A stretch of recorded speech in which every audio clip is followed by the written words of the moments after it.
Hello everyone, welcome back to the EduGrow by AP sir. आज हम करने जा रहे हैं क्लास 9th ग्रेविटेशन चैप्टर का एक interesting topic thrust and pressure. आइए जानते हैं थ्रस्ट क्या होता है। You must have learn about the weight in the previous video. Weight W is equal to mg, जो कि इनडायरेक्टली एक फोर्स था। फोर्स को ही हम वेट कहते हैं। Force is equal to ma हमने पढ़ा हुआ है। When this force acts on a body perpendicular to its surface, किसी बॉडी पर फोर्स लगा और वो उसकी सरफेस के परपेंडिकुलर है, मतलब फोर्स का डायरेक्शन और सरफेस पर ड्रॉ किए गए टेंजेंट के बीच में 90 डिग्री का एंगल है, then this force itself is called thrust. इतना सा सिंपल सी बात है थ्रस्ट में। थ्रस्ट क्या है मैं एक डेफिनेशन के रूप में लिख दे रहा हूं। देख, a force which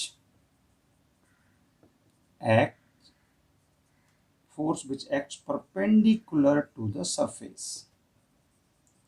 for example, जैसे हम देखें कि ये मान लीजिए एक टेबल टॉप है और इस टेबल पर यहाँ पर एक कोई ऑब्जेक्ट रखा हुआ है, हैवी सा ऑब्जेक्ट। तो इस ऑब्जेक्ट का जो वेट होगा नीचे की तरफ W is equal to mg, ये वेट ही इस ऑब्जेक्ट के द्वारा इस टेबल टॉप पर लगाया गया थ्रस्ट होगा। इस ऑब्जेक्ट का वेट को ही हम फोर्स कहते हैं, इसका थ्रस्ट होगा। तो थ्रस्ट क्या है? इनडायरेक्टली फोर्स ही है जो ऑब्जेक्ट अपने वेट के कारण किसी ऑब्जेक्ट पर लगा सकता है या किसी और तरीके से फोर्स लगा सकते हैं, दैट इज कॉल्ड थ्रस्ट। अब थ्रस्ट की यूनिट की बात करते हैं, तो थ्रस्ट का यूनिट क्या होगा माय डियर स्टूडेंट? बच्चों देखो, थ्रस्ट एक तरह का फोर्स है तो उसका यूनिट भी न्यूटन होगा, SI में न्यूटन, और CGS में वो डाइन होगा। ठीक है, जैसा कि आप चैप्टर 2 में पढ़ चुके हैं, force and laws of motion में न्यूटन और डाइन क्या होते हैं, उनके क्या रिलेशन होते हैं। 1 न्यूटन इक्वल टू 10⁵ डाइन होता है, आपने निकाला होगा इतना डाइन होता है। तो ये था थ्रस्ट। अब थ्रस्ट के साथ हम बात कर लेते हैं प्रेशर का। प्रेशर P क्या होता है? प्रेशर क्या होता है एक्चुअली में? Pressure thrust per unit area होता है। इसका डेफिनेशन ये होता है, thrust per unit area, it is called pressure. Thrust per unit area क्या मतलब हुआ? किसी पर्टिकुलर एरिया पर थ्रस्ट लगा, फोर्स लगा, तो वो यूनिट एरिया पर कितना इंपैक्ट करेगा, दैट इज कॉल्ड प्रेशर। तो फॉर्मूला क्या आता है? Pressure is equal to thrust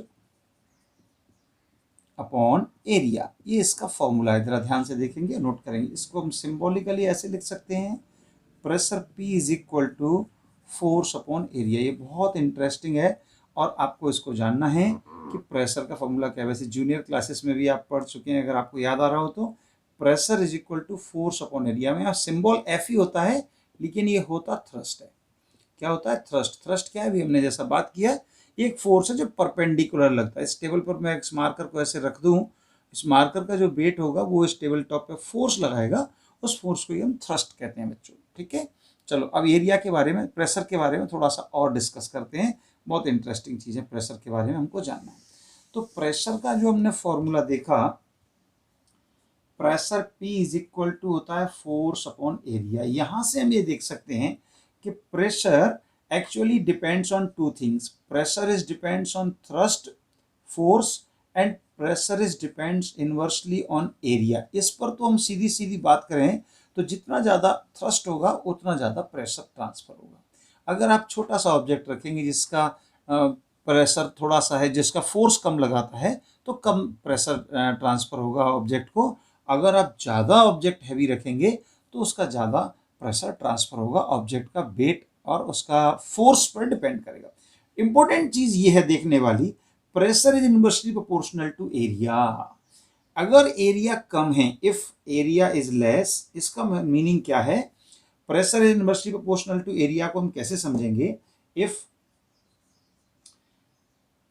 area is less, if A is less, कम है area, then P will be more। हाँ, एरिया कम होगा तो प्रेशर ज़्यादा हो जाएगा। जो फोर्स की बात ही नहीं हो रही यहाँ, एरिया और प्रेशर का रिलेशन। फोर्स मान लीजिए कांस्टेंट रहता है, अभी डायग्राम से बताता हूँ। But if A is more, अगर एरिया ज़्यादा है then pressure P will be less. कैसे, चलो एक एग्जाम्पल से समझते हैं। मैं एक सिंपल सा एग्जाम्पल बनाता हूँ, उसको आप देखिए। ये एक ऑब्जेक्ट है ए, जो किसी सरफेस पर रखा हुआ है, और इस ऑब्जेक्ट के द्वारा इस सरफेस पर लगने वाला फोर्स, अब थ्रस्ट या फोर्स या वेट फिक्स है, जितना इसका है उतना ही इसका है। इसको हमने इस टाइप से रखा हुआ है, हम इसको नेमिंग कर लेते हैं ए बी सी, और यहाँ पर हमने इसको ऐसे रखा, उल्टा कर दिया है, ए बी यहाँ पर है और सी इधर हो गया। अब ध्यान दो, यहाँ पर इसका एरिया ऑफ कॉन्टैक्ट ज़्यादा है, इस जो भी ऑब्जेक्ट है कौन के शेप में है, इसका एरिया ऑफ कॉन्टैक्ट यहाँ मोर है, और यहाँ इसी ऑब्जेक्ट का ये वाला सिरा नीचे लाए तो एरिया ऑफ कॉन्टैक्ट बहुत कम है कंपेरिजन दिस। तो फिगर 1 और फिगर 2 की कंपैरिजन में दोनों का वेट सेम है, दोनों का वेट सेम है। इसका वेट भी यही है, equal to W equal to M G, इस पे भी W equal to M G, दोनों का वेट सेम है, मतलब दोनों के द्वारा लगने वाला थ्रस्ट सेम है। अब हम जरा बात करते हैं कि प्रेशर कब होगा, प्रेशर 1 एंड प्रेशर 2। यहाँ पर फोर्स अपॉन एरिया 1 आएगा, यहाँ पर फोर्स अपॉन एरिया 2 आएगा। माय डियर, कौन सा एरिया कम होगा, इसका एरिया ऑफ कॉन्टैक्ट ज़्यादा है, इसका एरिया ऑफ कॉन्टैक्ट कम है। तो A2 का एरिया ऑफ कॉन्टैक्ट कम है, लेस है, इसलिए प्रेशर P2 बहुत ज़्यादा हो जाएगा। इसका एरिया ऑलरेडी ज़्यादा है कॉन्टैक्ट में, इसलिए प्रेशर P1 कम हो जाएगा। तो इसके अकॉर्डिंग हम क्या देखते हैं कि P2 is greater than P1। I hope आपको समझ में आ गया होगा कि pressure is inversely proportional to the area of contact. इसीलिए दैट्स वाई हमारे दैनिक जीवन में नाइफ जो होते हैं, चाकू घर में काटने वाला जो नाइफ होता है, उसकी एज धार जो होती है वो एकदम शार्प होती है, इससे कि एरिया कम रहे, थोड़ा सा ही प्रेशर लगाकर हम उसे काट सकते हैं। सिरिंज जो होता है, आयरन पिन जो, आयरन नेल्स जो होती हैं, पेपर पिन जो होते हैं my dear, and drawing pin जो होती है, सब में पॉइंटेड एंड्स होता है एकदम। जैसे आपने देखा होगा आयरन नेल एकदम पॉइंटेड एंड होता है, जिसका एरिया कम होने से ये इजीली पेनिट्रेट हो जाती है वुडन में, लकड़ी में और वॉल में, जहाँ पर भी इसको फिक्स करना होता है। इस टाइप से ये चीज़ें इस टाइप से रखी जाती हैं। क्या आप ब्लंट नाइफ से, नाइफ की ब्लंट साइज से वेजिटेबल कट कर सकते हैं? नॉट पॉसिबल, हाथ में चोट लग जाएगी, सर वो तो होगा नहीं। नाइफ वही है, मेटल वही है, आप वही हैं, उतना ही प्रेशर, उतना ही वेट लगा रहे हैं, उतना ही थ्रस्ट लगा रहे हैं, but you can't cut with that help of that. Okay, so ये एरिया पर डिपेंड करता है प्रेशर और वेट। अब चलो एक ये न्यूमेरिकल कर लेते हैं to understand how to calculate the pressure and thrust is given here. Find pressure when a thrust of 20 Newton is applied on a surface area of 10 centimeter square.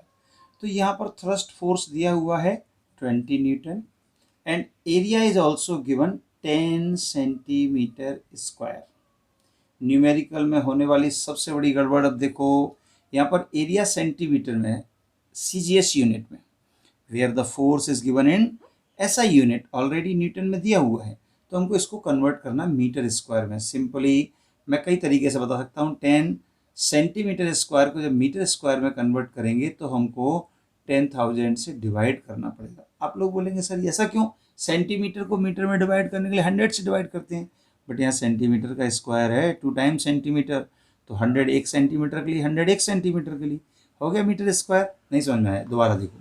यहाँ पर हम क्या करते हैं, 10 सेंटीमीटर स्क्वायर को ऐसे लिख सकते हैं सर, लिख सकते हैं 10 सेंटीमीटर इंटू 1 सेंटीमीटर। क्या रिजल्ट आएगा, 10 इंटू 1 10 सेंटीमीटर, सेंटीमीटर मीटर में बदलो, 10 सेंटीमीटर मतलब 10/100 मीटर, 1/100 मीटर। ओहो, ये तो बहुत इंटरेस्टिंग हो गया। मीटर मीटर मीटर स्क्वायर, 10 1 जा 10, 100 इंटू 100 टिंग टोंग टिंग, ये आ गया 1000। तो मैंने यही लिखा था माय डियर। चलो अब इसको यूज़ करते हैं, प्रेशर निकालते हैं। What is pressure, P is equal to, अभी सीखा है, थ्रस्ट अपॉन एरिया। तो थ्रस्ट अपॉन एरिया में हम वैल्यू रखते हैं, प्लाइज प्रेशर क्या आ जाएगा, प्रेशर आ जाएगा फोर्स 20 न्यूटन अपॉन, इसको लिखेंगे 10y इंटू 10⁻⁴ लिखें। हाँ, आप सब समझते हैं, वेरी गुड। तो P is equal to 20/10 into ऊपर जाएगा 10⁻+4, तो P is equal to 20/10 means 2 into 10⁻⁴, क्या आ जाएगा ये आ जाएगा पास्कल, और इसका न्यूटन मीटर पर स्क्वायर। यूनिट मैंने भी आपको बताया नहीं। चलो हम इसके क्वेश्चन के बाद जस्ट यूनिट की बात करते हैं। न्यूटन पर मीटर स्क्वायर और पास्कल, ये दोनों यूनिट होते हैं प्रेशर का। चलो हम बात करते हैं उसके बारे में। तो हम बात करते हैं प्रेशर का यूनिट। प्रेशर का फॉर्मूला होता है thrust upon area. Force upon area भी कहेंगे आप तो गलत नहीं है। अब इसका यूनिट निकालना है। सिंपल सिंपल आपको दिख रहा है, आप सब बहुत सारे बच्चों ने निकाल भी लिया होगा, समझते भी हैं। सर यूनिट ऑफ पी क्या होगा? Unit of pressure, unit of pressure हो जाएगा unit of force upon unit of area. Very good. तो यूनिट ऑफ फोर्स क्या होता है? न्यूटन, और यूनिट ऑफ एरिया होता है मीटर स्क्वायर। इसी को हम पास्कल कहते हैं। क्या कहते हैं? पास्कल। एक ब्लेज पास्कल हुए थे जिन्होंने प्रेशर का कॉन्सेप्ट दिया, प्रेशर के बारे में बहुत स्टडी किया और बहुत सारा चीज़ें हमको दी हैं, इसलिए उनको ऑनर करने के लिए ब्लेज पास्कल। तो 1 पास्कल, पास्कल को पीए लिखते हैं। 1 समझ रहे हैं ना बच्चों? 1 PA is equal to 1 newton per metre square, और सिंपल लिख सकते हैं पास्कल, और पास्कल की जगह newton metre square. Newton metre square को ऐसे भी लिखते हैं, ऐसे भी लिखते हैं, जैसा आपको इजी लगे, सूट करे वैसा लिखते जाइए। इसमें कोई रिस्ट्रिक्शन नहीं है। फिजिक्स बहुत इजी है और इंटरेस्ट से करते रहिए। चलिए, तो अब हम देखते हैं इससे अगला सेगमेंट, जिसका नाम है buoyancy, buoyant force, upthrust, why object sink, why object float, Archimedes principle 2। whenever an object is immersed fully or partially in a liquid, अगर हम इस लिक्विड में, कंटेनर में लिक्विड है, ये है वाटर लिया हुआ है, अगर हम इसमें किसी ऑब्जेक्ट को फुली या पार्शियली सिंक करते हैं, ऐसे इतना ले गए, लगभग लगभग डूबी गया, इसके अंदर लेके गए, when we immerse an object fully और partially in a liquid, it experience a force. उस ऑब्जेक्ट एक फोर्स ऊपर की तरफ एक्सपीरियंस करता है। हाँ, उस पर एक फोर्स लगता है, फोर्स। तो ऑब्जेक्ट, जैसे आप किसी भी टब में या बाल्टी में पानी लें, वाटर लेकर के, और उसमें किसी प्लास्टिक, एम्प्टी प्लास्टिक बोतल को, इसका कैप टाइट करके, ऐसे कैप उसका टाइट करके प्लास्टिक बोतल को उस टब या बाल्टी के पानी में लेके जाइए, you will experience it is not easy to take it to the bottom. उसको बॉटम तक ले जाना ईजी टास्क नहीं होगा माय डियर। क्यों? क्योंकि वो लिक्विड वाटर जो है वो उस पर ऊपर की ओर एक फोर्स लगाता है, upward direction, upward perpendicular upward force लगाता है। अपवर्ड फोर्स लगाता है लिक्विड किसी ऑब्जेक्ट को, जिसको भी पानी में या लिक्विड में डुबोया जाता है आधा या पूरा, तो उस पर जो फोर्स लगाता है उसी फोर्स को अब कहते हैं वॉयेंट फोर्स या अपथ्रस्ट। और फोर्स लगाने की लिक्विड की टेंडेंसी, क्या माय डियर? टेंडेंसी, टेंडेंसी को ही वायंसी कहते हैं। उसी के कारण ऑब्जेक्ट तैरता है या डूबता है। जैसे मान लीजिए एक कंटेनर है बड़ा सा, और इसमें यहाँ तक हमने लिक्विड भरा हुआ है, मैं पूरा लिक्विड नहीं बना रहा हूँ। अगर आप इसमें किसी ऑब्जेक्ट को रखते हैं, ऐसे एक बॉल को रखा, तो इसका कुछ वेट होगा, वेट के कारण इसमें एक नीचे की तरफ फोर्स लगेगा, राइट? लगेगा सर, उसको हमने डब्ल्यू का। लेकिन इस जब लिक्विड में आएगा तो लिक्विड भी तो एक फोर्स लगाएगा, यस सर, उसको हम कहेंगे अपथ्रस्ट, एफ यू कहें थोड़ी देर के लिए। अब इन दोनों का एक रिलेशन देखते हैं।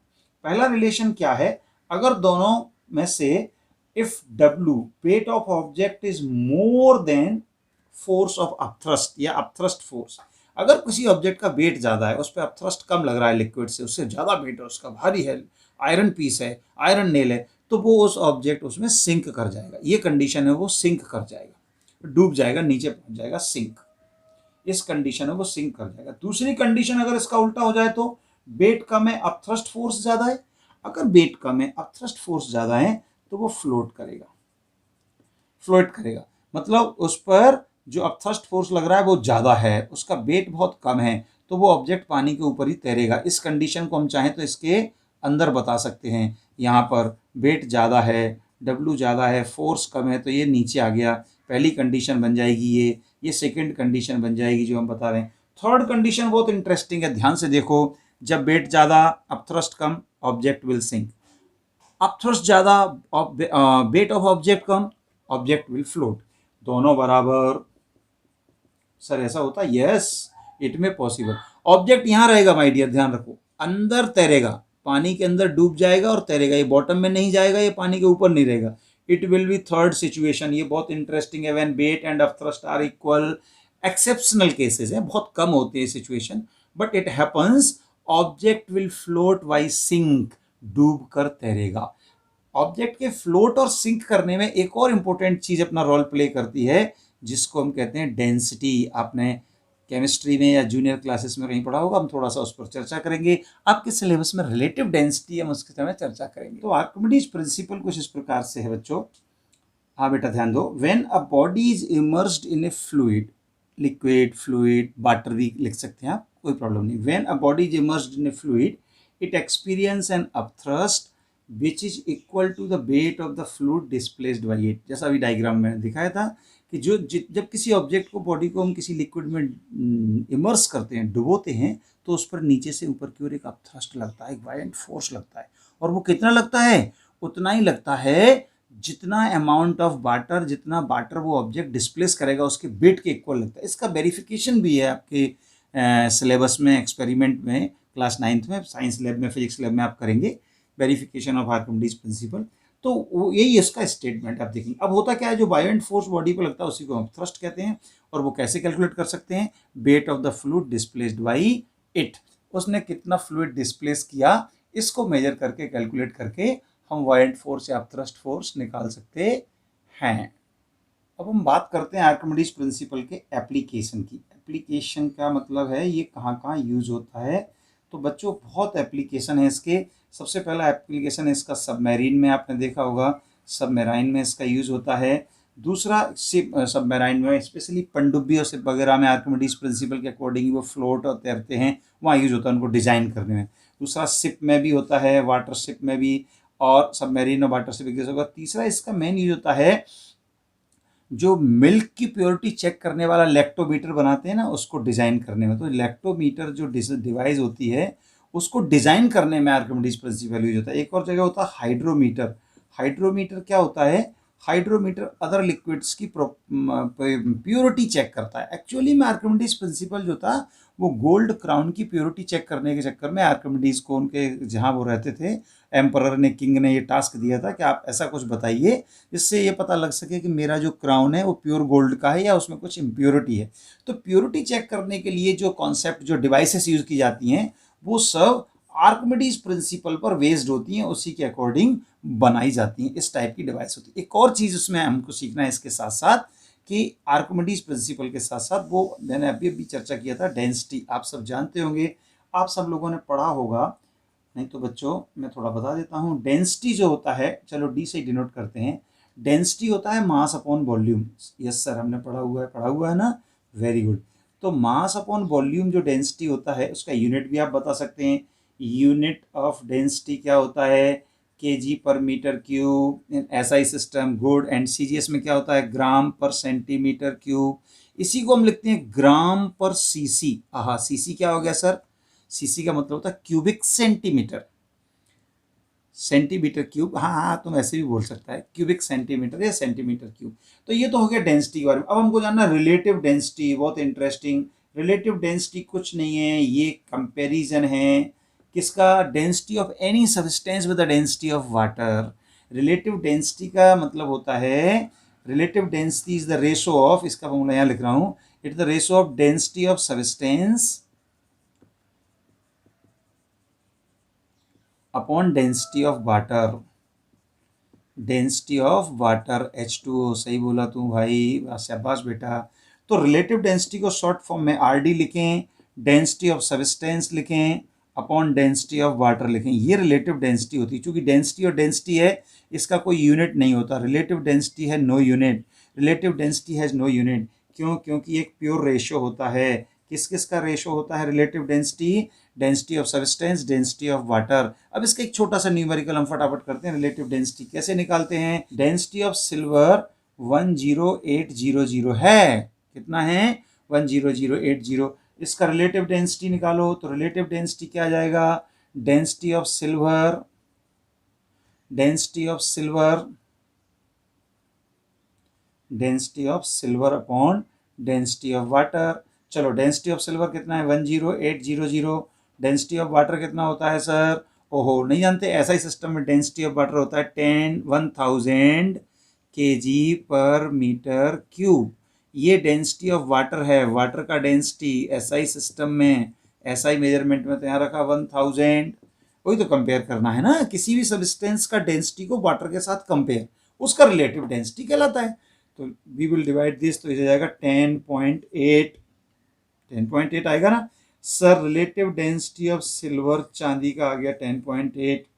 ये मत सोचना यूनिट क्यों नहीं लिखा, अभी बताया था ना यूनिट नहीं होता, relative density is pure ratio, unit less quantity. इस तरह से बच्चों हमारा ये चैप्टर ग्रेविटेशन फॉर क्लास 9 तो चैप्टर 3 इज कंप्लीटेड।